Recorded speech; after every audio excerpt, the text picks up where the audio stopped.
Hola, un gusto saber que se han conectado con 15 minutos. Yo soy Lucía Navarro. ¿Qué sucedió con el Partido Demócrata en las elecciones del 5 de noviembre?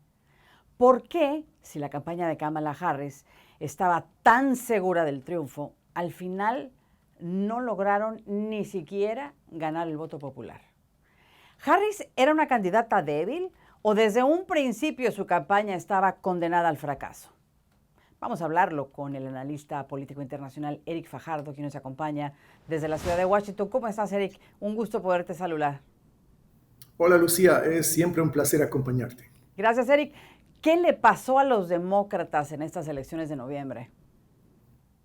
Esa es una pregunta para la historia y para la academia, ¿no? Esa es una pregunta que van a estarse respondiendo ellos mismos por mucho tiempo, algunos con criterio, otros lo van a hacer ideológicamente, van a poner excusas.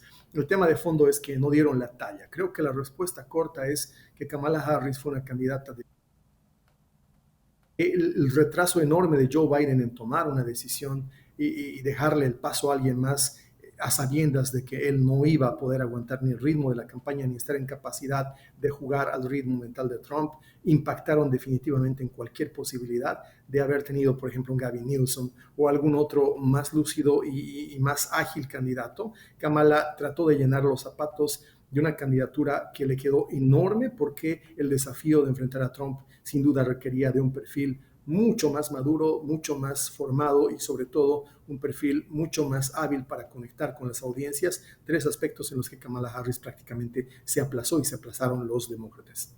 Oye, ahora que está la prensa liberal diciendo que los hispanos votaron por Donald Trump porque son misóginos y también recordando un poco lo que dijo Kamala Harris antes de que la nombraran oficialmente candidata, que si no la nombraban estaban ya preparándose para sacar la carta de la discriminación por ser mujer. ¿Tú qué opinas de esto? Pienso que es una derrota política tan grande la que han tenido este nuevo partido demócrata, que es en realidad más bien un partido neomarxista, que hay que ser intelectualmente honestos y pensar que precisamente perdieron entre los grupos que deberían o que se suponía que iban a darle apoyo a Kamala Harris. Las mujeres, y no las mujeres blancas solamente, las mujeres hispanas, las mujeres de color, perdieron en los afroamericanos como entidad, como grupo, como colectivo electoral, perdieron en los hispanos, en esas comunidades donde la mitología liberal dice que usualmente ellos tienen un asidero, pero infranqueable, ¿no? Es decir, se han roto muchos mitos políticos y creo que hay que ser muy honestos para una evaluación. Tiene hoy día la posibilidad, tiene la oportunidad el Partido Demócrata de hacer lo que hizo el Partido Republicano con Donald Trump y el MAGA, de repensarse, de entender de que si no terminan de anclar un discurso que conecte con este momento de la realidad política en los Estados Unidos,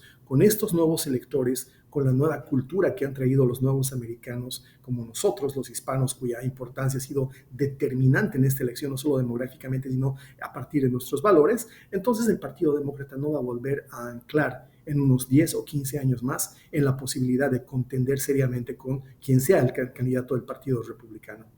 Sí, yo recuerdo también en una entrevista que hizo Kamala Harris con la cadena ABC, dijo que a ella no se le ocurría lo que pudiese haber hecho distinto que hizo el presidente Biden. Y si tomamos eso como base, pues la verdad es que el país está bastante golpeado y a partir de lo que dijo Kamala Harris, pues ella también es responsable, ¿no? Esta declaración, ¿tú crees que se convirtió en una condena para Kamala Harris? Yo pienso que más allá de su declaración fue una imposibilidad de actuar al nivel de lo que se requería en términos histriónicos para convencer a la gente de que ella era realmente el cambio, que esa era la línea discursiva de los demócratas, cuando, como tú bien lo has mencionado, ella era la continuidad. Y era una continuidad tan indeleble con Biden que era bastante difícil pensar que ella pudiese convencer a alguien de lo contrario. Si hubiera necesitado un talento de un actor consumado como Barack Obama, por ejemplo, para venir a decirle al público americano que eres el cambio cuando estás saliendo del vientre del proceso que está terminando, que está concluyendo, del proceso político que la gente está impugnando. A Kamala no le favoreció las habilidades histriónicas. Recuerda muy bien el aparatoso gag ese de fingir que hablaba por teléfono con el teléfono apagado, o el querer hacer staging de que tocaba la puerta de gente que ya había hablado con ella y le había respondido previamente, o O el cambio de finalmente... los acentos, ¿no? También, que empezó a hacer el acento de la comunidad Eso para negra, hablar en de la fin, ¿no? forma. Pero en lo estructural, Lucía, habían otros temas mucho más graves, porque, por ejemplo, por años vamos a discutir en la academia, yo ya lo he agendado con los estudiantes dentro de poco, por ejemplo, el hecho de haber abusado del microtargeting, eso de la microsegmentación de mensaje, como para querer decirle un día a los judíos de Pensilvania que ella estaba totalmente por la causa judía y apoyaba e iba a apoyar que se defiendan de sus enemigos, y el día siguiente en Michigan a los árabes que ella estaba totalmente por Hamas. Es ese tipo de contrastes, ese tipo de incongruencias verbales en el discurso de un candidato te liquidan, te sepultan. Y en este caso, para mí la responsabilidad en principio fue de Biden, para no haberle dado a su partido una oportunidad de poner a alguien más al nivel de Donald Trump. Y en segundo lugar, de Kamala, porque ya puesta ella, ya ha asumido el desafío, no estuvo a la altura de llenar los zapatos del tamaño de candidato que requerías para enfrentar al MAGA y a Donald Trump. Claro. El hecho de que los hispanos tuvieran una participación importante en esta elección. Por ejemplo, Pensilvania es un estado en donde, si bien la población hispana es solamente el 6%, creo, si no estoy mal, del número de votantes en ese estado, pues Trump ganó ese estado y la participación de los hispanos también creció muchísimo con los republicanos. ¿Por qué el abandono a los demócratas? Eric, si normalmente los demócratas dicen que los latinos son de su partido, demócratas, digo, contrario a lo que decía Ronald Reagan, ¿no? Esa es una asunción, esa es una suposición. Nos lo ha dicho la mainstream media siempre, y el problema hasta antes de esta elección es que hasta antes de esta elección el público americano en su gran mayoría le creía a la mainstream media lo que decía, y creía en las encuestas y en la sociometría de los institutos de opinión pública de universidades y colegios que hoy día se ha quedado establecido, estaban en colusión con la mainstream media para mentirle al público americano. La realidad es que los hispanos, y lo hemos hablado contigo en otros programas y segmentos, somos más bien de vocación, de naturaleza, de matriz cultural conservadores.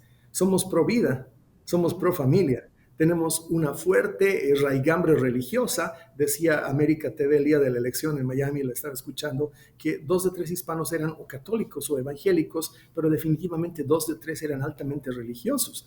¿Cómo esas condiciones, cómo esas características culturales del mundo hispano encajan en una definición ideológica woke, en una definición ideológica demócrata neomarxista que impugna fuertemente las creencias cristianas, que persigue de buena manera, como lo decía tu colega Michael Schellenberger en su evaluación de la elección, a cristianos y a conservadores, cuando el hispano es conservador antes que ultraliberal, cuando no está por el aborto, cuando venimos y migramos con familias. Hay una estadística muy interesante de cómo el migrante hispano migra con familia, no migra solo en su gran mayoría, y cuando finalmente tenemos pues una idea de defender a la niñez, defender a la familia, que por supuesto está a contrapelo de lo que nos estaba predicando el mundo liberal. Así era imposible en los hechos, así era imposible sostener la teoría de los medios de comunicación, las encuestas de que el mundo hispano es un mundo liberal. No, no, no. El mundo hispano ha sido siempre conservador y lo ha demostrado en esta votación contundentemente. 30 millones, 35 millones de hispanos es un impacto electoral innegable cuando el presidente Trump tiene o gana la elección con 73 millones o 74. Claro. ¿Cómo ves tú, Eric, el futuro del Partido Demócrata? ¿Qué hay que cambiar o hacia dónde va este partido? Porque hay muchos indicios de que podrían estarse inclinando mucho más a la izquierda de manera bastante peligrosa. ¿Cómo lo ves el futuro de este partido? Yo creo que hay dos caminos. Como está el clima político global, que tiende a una polarización extrema, lo que vas a tener es un partido bolchevique, lo que vas a tener es el partido jacobino, o el neo-jacobinismo, diría yo, así de la mano de Ocasio-Cortez y de personajes como Bernie Sanders y Tim Walz. Es decir, o vas a tener un retroceso y vas a tener una remoderación del Partido Demócrata, entendiendo de que está perdiendo no solamente su branding, su mística, sino también su base social dura. Yo creo que de entre las dos opciones, lamentablemente, la corriente de la polarización globalista va a llevarse a lo que queda del Partido Demócrata. Quienes podían rescatarlo ya están fuera. De hecho, ya están en la administración Trump, y por supuesto hablo del senador Kennedy, es decir, quienes podían haber recuperado la marca y la mística de ese Partido Demócrata, que era más socialdemócrata que marxista, están ya fuera del proyecto. Yo pienso que le quedan unos 20 años de reconstrucción por delante, si no es que más al Partido Demócrata, para reencontrar cuál es su rol y cuál es el propósito con el cual quiere interpelar a una sociedad americana que ha demostrado ser ampliamente más inclusiva en el eje conservador y que ha encontrado además que el eje conservador es una transversal para unir afroamericanos, hispanos y ciertos grupos de la minoría caucásica americana nativa en un propósito de preservar los valores de la República frente a la amenaza del globalismo. Claro, y en el futuro del Partido Republicano, Eric, porque Donald Trump es un candidato de edad avanzada, hay que decirlo, aunque tiene muchísima energía y lo ha demostrado en esta campaña también, y desde el 2015, desde que anunció su primera intención de correr por la presidencia. Pero el Partido Republicano necesita renovarse también, te pregunto. Yo pienso que sí, y no es una renovación de definición histórica. Creo que el Partido Republicano ha aterrizado perfectamente en el momento político, es capaz de leer perfectamente las aspiraciones, las demandas y las expectativas del electorado americano, pero creo que es un tema también de la gente, es un tema de la persona, y en eso no me preocupo mucho, porque a diferencia del Partido Demócrata, donde con mucha dificultad identificas a Gavin Newsom como la perspectiva, la única perspectiva liberal, en cambio en este otro MAGA, en este otro movimiento MAGA, tú tienes una pléyade de figuras. Yo no sé dónde empezar. Vivek Ramaswamy, el mismo Elon Musk, que es una especie de ministro sin cartera, entre o no entre al gobierno, su influencia es decisiva. Están además Tucker Carlson, tu colega, están actores políticos muy importantes como Marco Rubio, que desde mi perspectiva va a jugar un rol muy importante en las siguientes décadas, dado que ya el electorado hispano ha demostrado su gravitación y su definición en el mundo conservador. Y del otro lado tienes mujeres valiosísimas como para taparle la boca, discúlpame el término, al necio de Mark Cuban. Está Kellyanne Conway, que va a ser de lejos, desde mi perspectiva por lo menos, de lejos la James Carville de la política y de la estrategia conservadora. Está Gayle Rains, que me encanta porque, Riley Gaines, perdón, que me encanta porque se ha convertido en el estandarte de la lucha por la recuperación de los espacios políticos de la mujer. Están un montón de mujeres como Tulsi Gabbard, es decir, hay una pléyade de hombres y mujeres y cualquiera de ellos podría ser. Si me preguntas cuál es el curso que yo quisiera que tome esta evolución del Partido Republicano o del movimiento MAGA más bien, yo diría que esa es sin duda Vivek Ramaswamy. Su potencial para incorporar y consolidar, galvanizar a todos esos nuevos electores migrantes, a esos nuevos americanos que hoy día han votado conservador, pero que podrían constituirse en la base dura conservadora, es muy, muy interesante. Pero si me preguntas por dónde creo que esto debe evolucionar, pienso que más bien va a evolucionar por un impacto muy fuerte del mundo hispano y por un candidato que dentro de poco yo creo que va a sacar su cabeza, que para mí es Marco Rubio. De hecho, se rumorea que sería el director del Departamento de Estado de Trump. Claro. Si eso sucede, lo vas a ver hacer lo que el padre de George Bush, cazar a los Noriegas del vecindario y construir seguramente la imagen para un líder de la siguiente década. La siguiente década. Eric, como siempre, es un gusto poder conversar contigo. Gracias por tu tiempo. Gracias a ti por la oportunidad, Lucía. Hasta la siguiente. Hasta pronto. Es Eric Fajardo, analista internacional. Y tras este resultado de las elecciones, pues no cabe duda que a los demócratas, ya nos lo decía Eric Fajardo, les hace falta replantearse si el radicalismo que secuestró al partido vale la pena. Si es lo que los votantes estadounidenses buscan, y más importante todavía, ¿cómo se van a levantar de la derrota de Kamala Harris? Ya lo dijo Fajardo, más o menos 20 años. Eso es lo que les tomaría. Lo que sí es claro es que los votantes en Estados Unidos le dijeron no a la izquierda. El socialismo, el progresismo o el comunismo no tienen cabida en los Estados Unidos. Le agradezco que se haya conectado en esta emisión de 15 minutos. Le recuerdo que puede ver más programas de esta serie en mi canal en YouTube, mis redes sociales y en Apple Podcast, donde nos puede escuchar también. Nos conectamos en la próxima. Les habló Lucía Navarro.